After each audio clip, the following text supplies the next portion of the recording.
Good evening everyone. सगळ्यांना नमस्कार. आजचं विद्याशक्तीचं विज्ञानच्या क्लासमध्ये सगळ्यांना स्वागत आहे. आय होप तुम्ही छानपैकी संक्रमण सेलिब्रेट केला. मकर संक्रांती फेस्टिवल तुम्हाला लई छानपैकी तुम्हाला आनंद दिले म्हणून घेतो. येस. तो लास्ट क्लासमध्ये तुम्हाला विचारले ते मी मकर संक्रांती आम्ही कशासाठी सेलिब्रेट करतो म्हण. Yes. So can anybody tell me तुम्ही कशासाठी ते सेलिब्रेट करतो म्हण. सो मकर संक्रांती काय हे फेस्टिवल आहे ने आम्ही तीळ गुळ खाऊन आम्ही हे काय करतो सेलिब्रेट करतो. येस. बट भारतची वेगळ्या वेगळ्या स्टेट्स मध्ये त्याचं नाव पण डिफरंट डिफरंट आहे, वेगळं आहे. आम्ही तामिळनाडूमध्ये त्याला पोंगल म्हणून सांगतो. कर्नाटकमध्ये मकर संक्रांती या फिर संक्रमण म्हणून सांगतो. नंतर आसाममध्ये बिहू म्हणून सांगतो. येस. आणि गुजरातमध्ये उत्तरायण संक्रांती म्हणून सांगतो. हे कशासाठी आम्ही सेलिब्रेट करतो? एनीबडी? येस. आम्ही नवीन वर्ष पहिलं हे फेस्टिवल राहते. Yes or no? सो आमचं पूर्ण वर्ष छानपैकी जाऊ दे, पूर्ण आनंद मध्ये आमचं पूर्ण वर्ष जाऊ दे मन आम्ही देवाकडं म्हणून घेतो. त्याच्यासाठी आम्ही हे फेस्टिवल मध्ये स्वीट खाऊन, येस, गुड खाऊन सगळ्यांचं हे काय आमचं नवीन वर्ष आहे गुड सारखं राहू दे म्हणून घेतो. येस. सो आय होप तुम्ही सगळेजण छानपैकी सेलिब्रेट केला आणि तुम्ही सगळेजण बरं आहे म्हणून घेतो. आजचं तुमचं क्लास आम्ही स्टार्ट करू आम्हाला. ओके.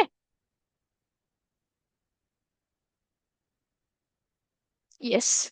तो आम्ही लास्ट क्लासमध्ये कोणत्या टॉपिक वरती डिस्कशन केलतो? आम्ही कॅरेक्टरिस्टिक्स ऑफ फॅब्रिक्स है ना.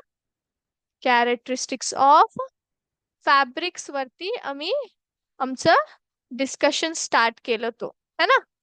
सो ह्यामध्ये आम्ही काय बघितलं होतं? आम्ही दोन फॅब्रिक्सची लक्षण कसं आहे मन बघितलं होतं. कोणच्या दोन फॅब्रिक्स? एक होता कॉटन है ना, कॉटन, आणि दुसरं होतं वूल है ना. सो कॉटन एक तरहचा प्लांट फाइबर है आणि वूल काय है? वूल एक एनिमल फाइबर है ना. सो ते आम्ही त्याच्यावरती आम्ही डिस्कशन केलतो हाय की नाही. येस. सो त्याचं लक्षण पण आम्ही बघितलं होतं. आज आम्ही एक नवीन फॅब्रिक वरती आमचं डिस्कशन स्टार्ट करूया. ओके. सो फर्स्टली मी माझं स्क्रीन शेअर करते मन, एक मिनिट. येस. सगळ्यांना माझं स्क्रीन दिसाले? येस. सो आम्ही कॅरेक्टरिस्टिक्स ऑफ फॅब्रिक्स मध्ये कॉटनचं लक्षण कसं राहते म्हणून बघितलो, नंतर वूल बघितलो. आता आम्ही नायलॉन कडे जाऊ आम्ही. सो नायलॉनची काय लक्षण आहे? फर्स्टली मला सांगा, नायलॉन काय आमचं हे फॅब्रिक आहे त्यावरती आम्ही डिस्कशन केलो पहिलं. येस. ह्या टॉपिक वरती पण आम्ही डिस्कशन केलो. Yes or no? Man made fibres आणि नॅचरल फायबर्स त्या टॉपिक वरती आम्ही नायलॉन वर आम्ही चर्चा केलतो. Yes or no? Yes. So nylon काय आहे? एनीबडी? एक मिनिट हा. 1 मिनिट. नायलॉन एक सिंथेटिक प्लास्टिक मटेरियल है. सो हे ऍक्च्युली काय है? नॅचरली आम्ही हे उत्पन्न करतो? नाही, बिलकुल नाही. हे मॅन मेड है. आम्ही फॅक्टरीमध्ये हे फॅब्रिक तयार करतो. त्याच्यासाठी आम्ही ह्याला काय म्हण सांगतो? आर्टिफिशियल फायबर या फिर मॅन मेड फायबर म्हण सांगतो. ओके. सो काय हे नायलॉनचं कपडा राहते ने हे ऍक्च्युली सिंथेटिक प्लास्टिक मटेरियल आहे. ह्याच्यामध्ये काय राहते? ह्याच्यामध्ये पॉलिमाइड्स राहते आणि ह्यांचं काय मॉलिक्युलर वेट राहते ने ते लई जास्त राहते. ओके. पॉलिमाइड्स म्हण एक कंटेंट राहते त्याच्यावरती, पॉलिमाइड्स. ओके. सो ते त्याचा वेट काय राहते? मॉलिक्युल वेट लई जास्त राहते. ओके. सो ह्या काय पॉलिमाइड्स आहे ने एक तरहचं सिंथेटिक पॉलिमर है हे. ओके. सिंथेटिक पॉलिमर है. सो नायलॉन कसं बनतंय? नायलॉन एक सिंथेटिक प्लास्टिक मटेरियल आहे. त्याच्यामध्ये पॉलिमाइड्स राहते. ती पॉलिमाइडचं वेट लई जास्त राहते. त्यांचं काय मॉलिक्युलर वेट आहे ना, लई जास्त राहते. सो हे कोण डेव्हलप केलं? केव्हा हे आम्हाला माहिती झालं? नायलॉन म्हण एक कपडे पण आम्ही मॅन्युफॅक्चर करायला आम्हाला येते म्हण. ह्या ऍक्च्युली 1930s मध्ये एक रिसर्च टीम होतं. ओके, रिसर्च टीम हे फाइंड आउट केलं. सो रिसर्च टीमचं लीडर कोण होतं? एक अमेरिकन केमिस्ट होतं. एक अमेरिकन केमिस्ट होतं, Wallace H Carothers. Wallace H Carothers. Okay. So nylon 1930s मध्ये एक अमेरिकन रिसर्च टीम, त्यांचा लीडर कोण होता? Wallace H कॅरोथॉर्स. सो त्यांनी हे नायलॉन मन एक आर्टिफिशियल फाइबर या फिर आर्टिफिशियल फैब्रिक तैयार केलं. Okay. Nylon can be drawn, melted or cast through spinnerets to form fibers, filaments and bristles. So nylon आम्ही कसा पाहिजे तसा यूज करायला आम्हाला येते. सो आम्ही त्याला कसं पाहिजे तसं लांब खिचतो, या फिर त्याला मेल्ट करतो, या फिर स्पिनरेट्स मध्ये घालून त्याचा एक नवीन शेप करतो. त्याला आम्ही फायबर या फिर फिलामेंट्स या फिर ब्रिस्टल्स मध्ये आम्ही कन्वर्ट करायला पण येते. ओके. सो फायबर म्हटलं तर आम्हाला माहिती आहे, दॅट इज नथिंग बट आम्ही फायबरला उपयोग करून कपडे तयार करतो. फिलामेंट्स म्हटलं तर काय? फिलामेंट्स म्हटलं तर आम्ही एक मोठी मोठी लांब स्ट्रक्चर, पातळ थ्रेड सारखं स्ट्रक्चर्स तयार करतो. ते युजली आम्ही 3D प्रिंटिंग करायला या फिर ऍस्ट्रॉनॉमी करायला या फिर बायोलॉजी मध्ये आम्ही ते यूज करतो. सो त्याला आम्ही फिलामेंट्स म्हणून सांगतो. ब्रिस्टल्स म्हटलं तर काय? ब्रिस्टल्स म्हटलं तर काय? ब्रिस्टल म्हटलं तर एक थिक केसासारखं एक जाड आम्ही एक बंच करतो, त्याला आम्ही ब्रिस्टल्स म्हणून सांगतो. ओके. येस. आणि आम्ही शीट्स मध्ये पण फॉर्म करायला येते. कशासाठी म्हटलं तर यान तयार करायला. सो दॅट यान तयार केलं तर नंतर आम्ही फॅब्रिक तयार करतो. Yes or no? आणि आम्ही ते यूज करून प्लास्टिक प्रोडक्ट्स पण तयार करायला होते. So nylon is known for its high resistance to water, heat and chemicals. So nylon fabric लई highly resistant आहे. म्हटलं तर त्याच्यावरती आम्ही कोणचं बी तापमान राहू दे या फिर कोणचं बी केमिकल्स त्याच्यावरती आम्ही उपयोग केलं तर ते रेजिस्ट करते. म्हटलं तर बिलकुल बी रिॲक्ट नाही करते. त्याच्यासाठी लई जण हे अंगावरती पण घालून घेते. ओके. सो आय होप सगळ्यांना समजलं नायलॉन फॅब्रिकचं काय लक्षण आहे म्हण. Okay. Is it clear? So nylon आम्ही केव्हा फाइंड आउट केलतो? आम्ही ते 1930s मध्ये एक अमेरिकन केमिस्टचं research team, Wallace H Carothers त्यांचं नाव आहे. त्यांनी हे डेव्हलप केलं. हे एक ऍक्च्युली सिंथेटिक प्लास्टिक मटेरियल आहे. त्याच्यामध्ये पॉलिमाइड्स राहते ती, आणि ते पॉलिमाइड्सचं मॉलिक्युलर वेट काय राहते? लई जास्त राहते. सो नायलॉन आम्हाला कसं पाहिजे तसं आम्ही यूज करायला येते, त्याला मेल्ट करायला येते, त्याला यूज करून कोणचं बी शेप पण द्यायला येते. आणि ते आम्ही फायबर्स या फिलामेंट्स या ब्रिस्टल्स या फिर फॅब्रिक या यान मॅन्युफॅक्चर करायला या फिर प्लास्टिक प्रोडक्ट्स तयार करायला पण उपयोग करतो. ते घालून अंगावरती घालून घ्यायला या फिर एक्स्ट्रीम हीट म्हटलं तर लई जास्त टेम्परेचर हुला तर या फिर केमिकल रिएक्शंसला ते हायली रेजिस्ट करते. म्हटलं तर बिलकुल बी पटकन रिॲक्ट नाही करते. Okay. Is it clear? All right. So आम्ही फॅब्रिक्स, 3 फॅब्रिक्स, कॉटन, वूल आणि नायलॉनचं लक्षण बघितलं. आता आम्ही ह्यावरती कोणचं सिम्युलेशन बघणार आहे? सो ह्यावरती आम्ही हे तिघा फॅब्रिक्सचं लक्षण वरती एक सिम्युलेशन बघणार आहे. ओके. तो आता मी माझं स्क्रीन शेअर करते, 1 मिनिट. येस, सगळ्यांना माझं स्क्रीन दिसाले. सो आम्ही कोणचं सिम्युलेशन बघणार आहे? सो आम्ही ह्या सिम्युलेशनचं नाव काय आहे? To compare the water absorption capacity of fibres. So हे 3 फायबर्स आहेत, कॉटन, वूल आणि नायलॉन. हे तिघांचं वॉटर ऍब्झॉर्प्शन कॅपॅसिटी केवढं आहे, कोणचं फॅब्रिक किती वॉटर सोक करते, त्याच्यामध्ये किती वॉटर ऍब्झॉर्ब करून घेते, मग आम्ही ह्या सिम्युलेशन मध्ये बघणार आहे. त्याच्यासाठीच मी तुम्हाला काय सांगितलं, हे सगळी फॅब्रिक्स काय होते ना, कॉटन, वूल आणि नायलॉन, त्यांची लक्षण तुम्हाला मी सांगितलो. ओके. सो पहिलं इथं तुम्ही बघितलं तर काय आहे, इथं येस, इथं काय आहे, हे बीकर आहे, बीकर मध्ये पाणी आहे, हे फ्युनल आहे, हे खाली बीकर आहे, आणि इकडं फोरसेप्स आहे. आणि आम्ही कोणचं फॅब्रिक चूज केलो? कॉटन चूज केलं. ओके. सो आता आम्ही हे फोरसेप्स यूज करून कॉटनला कलेक्ट करून त्याचं पहिलं वेट बघून घेतो किती आहे. मन किती आहे, ह्या वेट मशीन वरती मी कॉटन घातलो. सो किती आहे त्याचा वेट? 4 ग्राम्स आहे. किती आहे? 4 ग्राम्स. ओके. सो आता मी वापस कॉटन घेऊन त्याला मी काय करतो, त्याला मी ह्या बीकर मध्ये घालतो. ह्या बीकर मध्ये काय आहे? पाणी आहे. करेक्ट.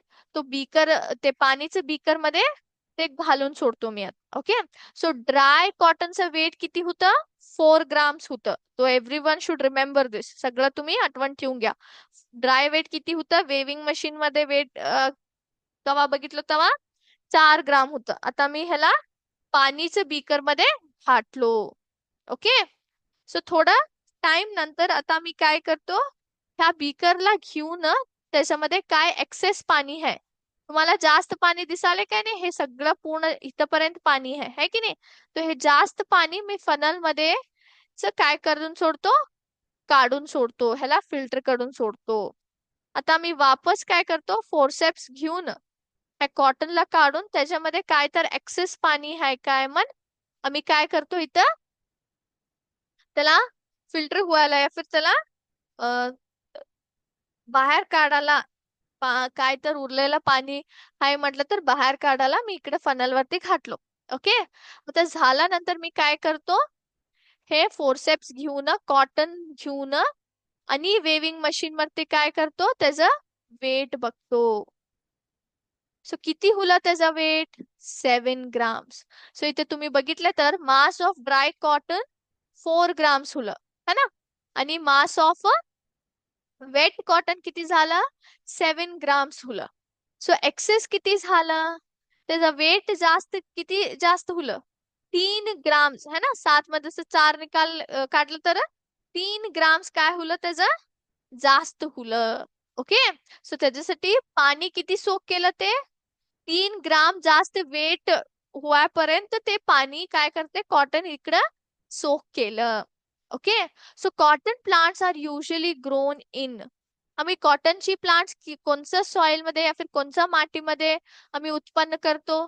रेड सॉइल मध्ये, ब्लॅक सॉइल मध्ये, अल्युवियल सॉइल की क्लेई सॉइल मध्ये? कोणत्या सॉइल मध्ये आम्ही जास्त उत्पन्न करतो? अल्युवियल सॉइल? चेक करू आपण तुमचा आन्सर. नाही, ब्लॅक सॉइल मध्ये उत्पन्न करतो. हे आम्ही प्रॉपर्टीज मध्ये आम्ही काय केलो, वाचलो काय नाही? येस. सो कॉटन प्लांट्स आम्ही कोणत्या सॉइल या फिर कोणत्या मातीमध्ये जास्त उत्पन्न करतो? युजली नॉर्मली आम्ही कुठं उत्पन्न करतो? ब्लॅक सॉइल काय राहते ना त्याच्यावर आम्ही उत्पन्न करतो.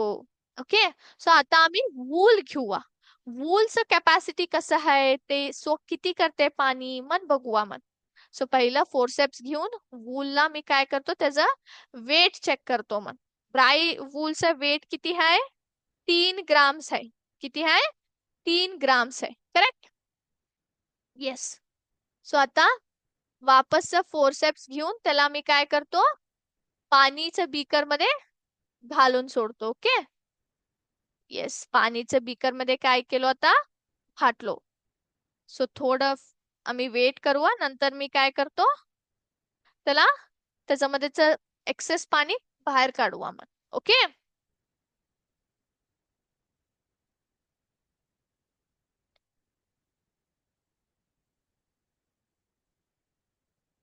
येस, तो आता झाला. सो वापस मी काय करतो, हे बीकर मध्येच एक्सेस पाणी काय आहे मी त्याला काढून सोडते मग. एक मिनिट. येस, फनल मध्येच मी काय केलो, एक्सेस पाणी काय होतं हे वेगळं बीकर मध्ये मी काढलो आता. सो आणि फोर्सेप्स घेतो, ह्याच्यामध्ये काय तर पाणी उरले काय मन बघू आपण वूल मध्ये. सो त्याच्यासाठी मी ह्याला फनल वरती ठेवतो मन.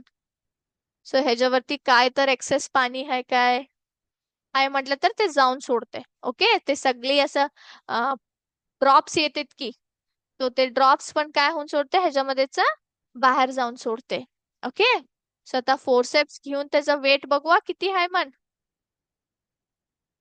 किती हो असेल. 5 ग्राम. सो तुम्ही बघितलं तर 3 ग्राम त्याचा ड्राय वूलचा वेट होता, आता ते 5 ग्राम हुलं है ना. 5 ग्राम हुलं, तो किती जास्त हुलं त्याचा वेट.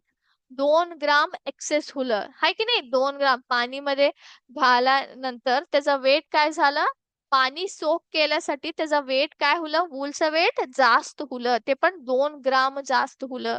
ओके. आता प्रश्न काय आहे बघा. Which of the following fibers is called vegetable fiber? ह्याच्यामध्ये कोणत्या फायबरला आम्ही व्हेजिटेबल फायबर म्हणतो. जूटला, वूलला, कॉटनला या फिर नन ऑफ दीज. कोणत्या फायबरला आम्ही व्हेजिटेबल फायबर म्हण सांगतो. Anybody. Which of the following fibers is called vegetable fiber? Jute, wool, cotton या नन ऑफ दीज. कोणत्या फायबरला मग सांगतो मी.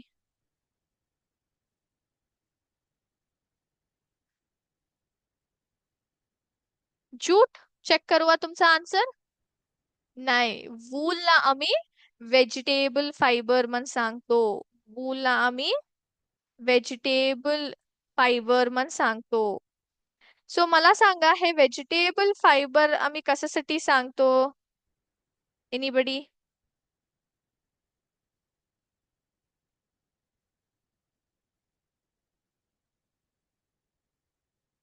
एनीबडी.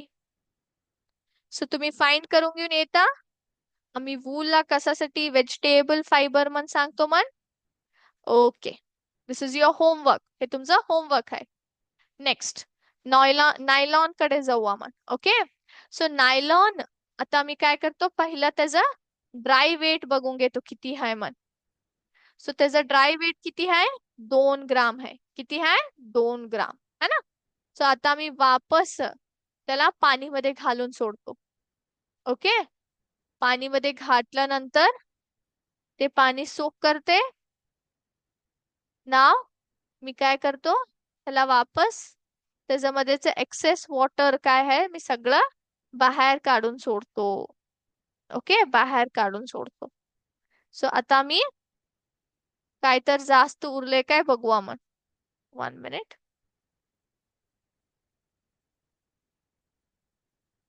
येस, काय तर जास्त पाणी आहे म्हटलं तर ह्याच्यामध्येच बाहेर जाऊन सोडते ते. ओके. सो वापस हे फोर्सेप्स काढूया. काढल्यानंतर त्याचा वेट बघू आपण. सो त्याचं वेट काय झालं, ड्राय नायलॉनचं वेट 2 ग्राम होतं, नंतर वेट नायलॉनचं वेट 3 ग्राम आलं. म्हटलं तर 1 ग्राम काय हुलं जास्त हुलं आहे की नाही. So solution dyeing is mostly used for. आम्ही सोल्युशन डाइंग काय राहते ना, ते आम्ही कशासाठी यूज करतो. Solution dyeing is mostly used for wool, natural, cellulosic या सिंथेटिक. डाइंग आम्ही कशासाठी यूज करतो कपड्याचं, सिंथेटिक. चेक करू आपण. येस, सिंथेटिक साठी आम्ही यूज करतो. सो तुम्ही इथं बघितलं तर ड्राय फॅब्रिकचं मास कॉटन किती होतं, 4 होतं. त्याचं वेट फॅब्रिकचं मास 7 येलं. सो जास्त किती हुलं, 3 ग्राम जास्त हुलं. So mass of water absorbed by 1 gram of fabric. So एक ग्रामचं फॅब्रिक किती पाणी वडून घेतले या फिर किती पाणी ऍब्सॉर्ब करून घेतले? 0.75 ग्राम पाणी वडून घेतले. सॉरी, नॉट ग्राम. 0.75 पाणी काय राहते ने ते 1 ग्राम फॅब्रिक वडून घेतले. ओके. आणि वूलचं किती होतं मास? 3 ग्राम होतं. नंतर काय होलं? 5 ग्राम त्याचं वेट फॅब्रिकचं वजन होतं. सो किती जास्त होलं? 2 ग्राम जास्त होलं. सो 1 ग्राम फॅब्रिक किती पाणी वडून घेतले? 0.66. आणि नायलॉन हे पण एक सिंथेटिक फॅब्रिक आहे, आर्टिफिशियल फायबर आहे. Whereas these two are natural fibres. हे प्लांट फायबर आहे आणि हे अॅनिमल फायबर आहे. सो नायलॉनचं काय होतं? ड्राय फॅब्रिकचं वेट 2 ग्राम होतं. वेट फॅब्रिकचं वेट 3 ग्राम होतं. सो ते किती पाणी, त्याचं वेट किती जास्त होलं? पाणी ऍब्सॉर्ब केल्यानंतर 1 ग्राम जास्त होलं, हाय की नाही? सो किती झालं त्याचं? 0.5 होलं त्याचं. 1 ग्राम फॅब्रिक किती पाणी वडून घेतले? 0.5 है ना, 0.5. सो इथं तुम्हाला माहित होते की कॉटन, वूल आणि नायलॉन मध्ये कुणाचं जास्ती पाणी वडून घ्यायचं कॅपॅसिटी आहे मन. सो तुम्ही आता वॉटर पार्कला गेलं, तिथं जाताना युजली त्यांनी सांगते तुम्ही नायलॉनचे कपडे घालून घेऊन या मन. कशासाठी सांगते ती? बिकॉज ते पाणी जास्त ऍब्सॉर्ब नाही करून घेते.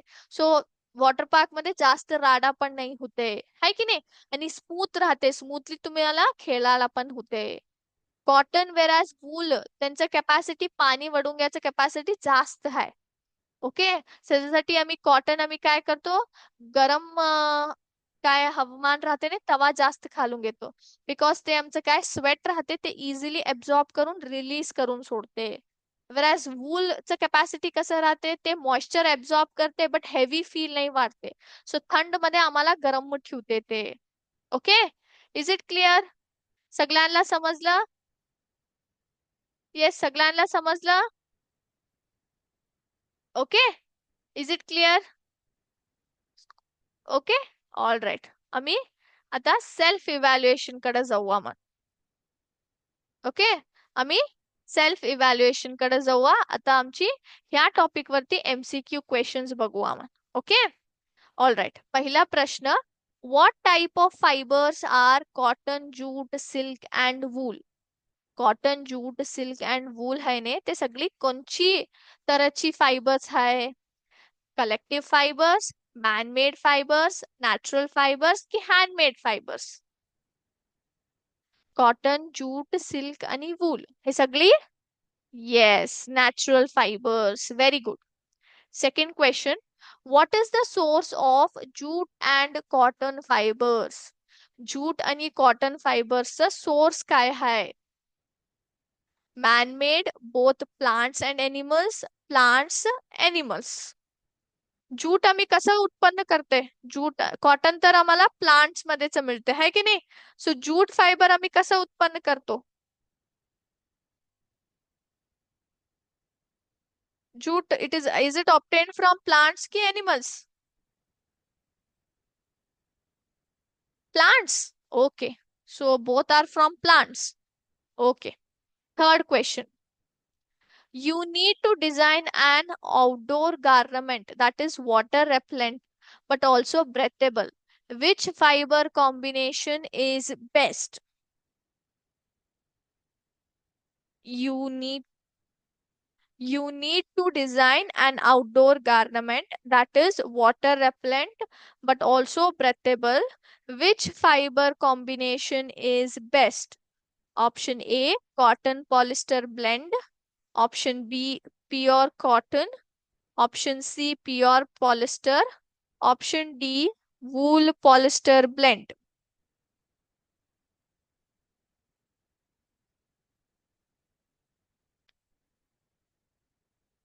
So anybody can answer? आम्हाला एक आउटडोर गारमेंट तयार करायचं आहे. आउटडोर बाहेर जायचं एक कपडा तयार करायचं आहे.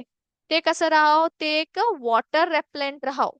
वॉटर रेपलेंट राहावं आणि त्याच्यामध्ये आम्हाला इझिली ब्रीद करायला पण राहावं. ब्रीदेबल राहावं म्हटलं तर लई टाइट या फिर जास्त आम्हाला असं सफोकेशन नाही राहावं त्याला. ओके. ह्या मध्ये कोणचं फायबरचं कॉम्बिनेशन बरोबर आहे त्याच्यासाठी? Anybody?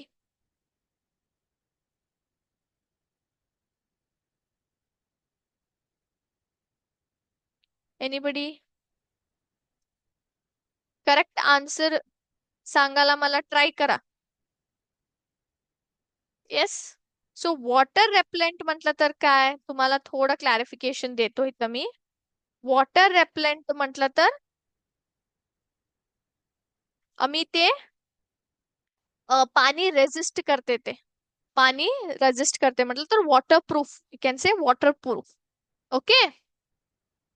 Yes. Pure polyester. Okay, check करू आपण. All right. Next, which is the source of synthetic fibre? ह्याच्यामध्ये सिंथेटिक फायबर्सच्या सोर्स काय आहे? प्लांट्स, मॅनमेड, केमिकल सबस्टेन्स की एनिमल्स? आम्हाला सिंथेटिक फायबर्स कसं मिळते? Chemical substance. Okay. Which of the following are not examples of synthetic fibres? ह्याच्यामध्ये कोणची एक्झाम्पल सिंथेटिक फायबर्सची नाही आहे? जूट, अक्रेलिक, नायलॉन की पॉलिस्टर? जूट. येस.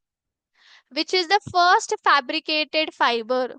कोणचं फर्स्ट फॅब्रिकेटेड फायबर होतं?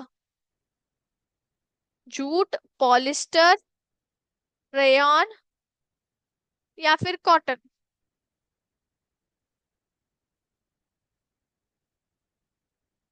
सो फर्स्ट फॅब्रिकेटेड फायबर कोण आहे म्हटलं तर पूर्ण आम्ही कोणचं बी नॅचरल मटेरियल्स बिलकुल बी यूज नाही केलो आणि फुली हे सिंथेटिक पॉलिमर्स यूज करून आम्ही तयार केलो ते. ओके. सो कोणचं आहे? रेयॉन. ओके. सो रेयॉनला आम्ही आणि एक नाव देतो, दॅट इज आर्टिफिशियल सिल्क पण सांगतो. ओके.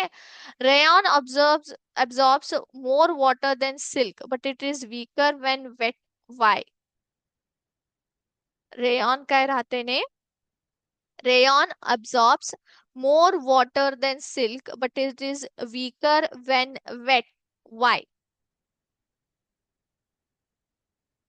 सो कवा ते पाणी जास्त सोक करून सिल्कला कम्पेअर केलं तर रेयॉन जास्त पाणी सोक करून घेते. बट ते कवा वळलं राहते ने तेव्हा ते वीक राहते, म्हटलं तर स्ट्रॉंग कपडा नाही राहते. कशासाठी? त्याचं सेल्युलर स्ट्रक्चर काय आहे, पाणीसाठी पूर्ण असं खराब होऊन सोडले, या फिर त्याच्यामध्ये सिंथेटिक पॉलिमर्स आहे ते पाणीला डिग्रेड करून घेऊन जाते. नेक्स्ट, त्याच्यामध्ये हायड्रॉक्सिल ग्रुप्स नाही आहे आणि त्याच्यामध्ये क्रिस्टलाइन जास्त आहे. सिल्कला कम्पेअर केलं तर क्रिस्टलाइनचं कंटेंट जास्त आहे. Anybody?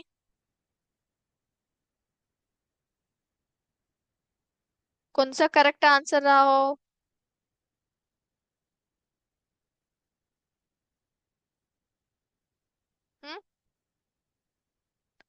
Synthetic polymers. Okay, check करू आम्हाला. ओके. 8वा प्रश्न.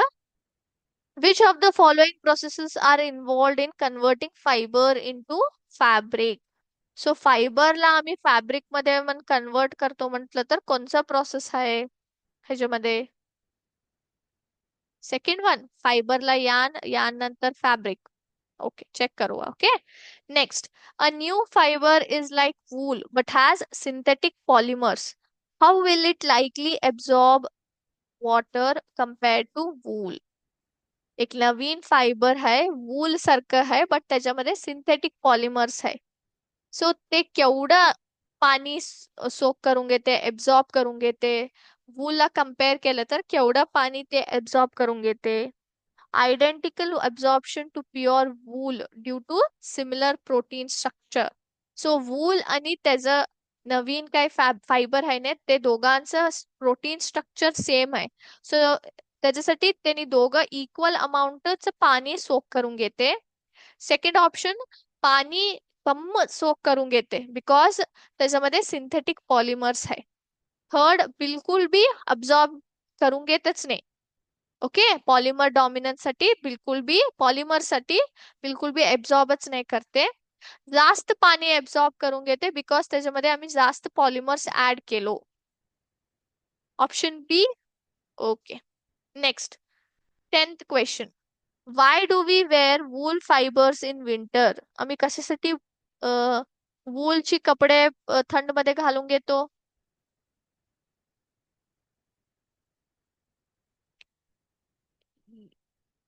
Wool cannot trap air and thus prevent loss of heat from body.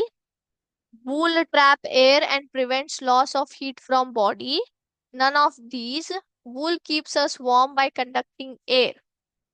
So option B. Okay. Next, 11th question. A test shows cotton absorbs 80% water, wool 40%, and polyester 5%. Why does cotton absorb more than wool? So एक taste मध्ये आम्हाला दाखवते cotton 80% पाणी soak करून घेते, wool 40%, वेराज polyester 5%. So cotton कशासाठी, वूलला compare केलं तर कॉटन कशासाठी जास्त पाणी सोक करून घेते? वूलचं प्रोटीन स्ट्रक्चर मध्ये वॉटर मॉलिक्युल्स कम है. कॉटनचं क्रिस्टलाइन स्ट्रक्चर कॅपिलरी ऍक्शन जास्त करून घेते. पॉलिस्टर पाणी रिलीज करते, त्याच्यासाठी कॉटन आणि वूल ते ऍब्सॉर्ब करून घेते. कॉटन मध्ये जास्त हायड्रॉक्साइल ग्रुप्स आहे. Option B. ओके, चेक करू आपण. सगळी आन्सर्स चेक करू आता. सबमिट केलो मी. Okay, so this is wrong. Also breathable. So cotton polyester check करू, करेक्ट है mine. Okay,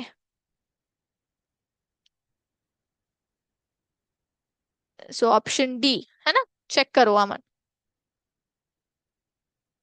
so option A check करू आपण, जास्त हायड्रॉक्सिल ग्रुप्स आहेत. चेक करू आमची आन्सर्स करेक्ट आहे काय. नाही, कॉटन पॉलिस्टर ब्लेंड भी नाही, प्युअर पॉलिस्टर भी नाही. तो उरला कोणचं? वूल पॉलिस्टर ब्लेंड चेक करू.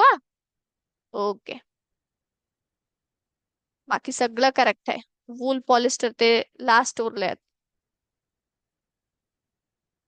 Yes, so wool polyester blend. Yes, तर सगळी आमची आन्सर्स करेक्ट फुलं.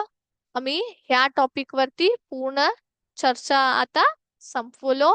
नेक्स्ट क्लासमध्ये नवीन टॉपिक वरती सिम्युलेशन बघू आपण. त्यापर्यंत थँक्यू व्हेरी मच. जय हिंद, जय विद्याशक्ती.